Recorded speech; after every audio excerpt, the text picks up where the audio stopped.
Pakistani based terror group Jaish e Mohammed एक बार फिर इंडिया पर फिदाइन अटैक प्लान कर रहा है और इस बार पूरा प्लान डिजिटल फंड रेजिंग से चलाया जा रहा है।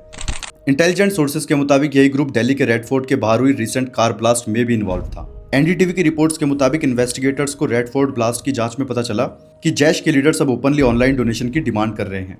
खास तौर पर पाकिस्तान की डिजिटल पेमेंट ऐप सदा पे के थ्रू फंड रेजिंग की अपील की गई है। उनका टारगेट हर सपोर्टर से 20,000 पाकिस्तानी रुपीस यानी लगभग 6,400 इंडियन रुपीस का डोनेशन लेना है, जिसे वो सॉ कॉल्ड मुजाहिदीन के लिए विंटर किट खरीदने का नाम ले रहे हैं, जैसे shoes, woollen socks, mattresses, tent और फील्ड में रहने के लिए जरूरी सामान।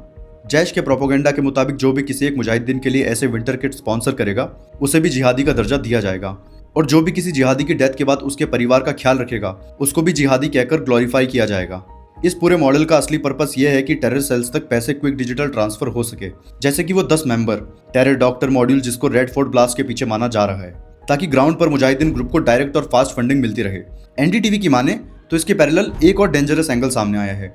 जैश ने अपनी एक वुमन विंग भी बनाई हुई है, जिसकी हेड मसूद अजहर की बहन सादिया को बनाया गया, और ये यूनिट ऑपरेशन सिंदूर के बाद एक्टिव हुई जब इंडिया ने पहलगाम अटैक के रिस्पॉन्स में भावलपुर जैसे कैंप को टारगेट किया था। रेड फोर्ट केस में एक नई सस्पेक्ट शाइना सईद, जिनका कोड नेम मैडम सर्जन बताया जा रहा है, इसी वुमेन्स यूनिट जमात उल मोमिनत से जुड़ी मानी जा रही है और उन पर फाइनेंसिंग और प्लानिंग में भी रोल के शक हैं। फ्रेश इंटेलिजेंस इनपुट दिखाते हैं कि सिर्फ जैश ही नहीं बल्कि लश्कर ए तौयबा भी पाकिस्तान की पैकिंग के साथ जम्मू कश्मीर में नए कोऑर्डिनेट्स अटैक की तैयारी कर रहा है, जिससे एक और बड़ा टेरर वेव बढ़ गया है।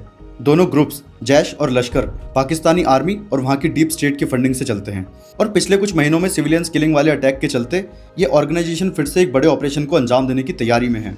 इसलिए एजेंसीज इनके ऑपरेशनल स्टाइल, लीडरशिप स्ट्रक्चर और इंडॉक्ट्रिनेशन मेथड्स को क्लोजली स्टडी कर रही है। तो आपका इस बात पर क्या कहना है?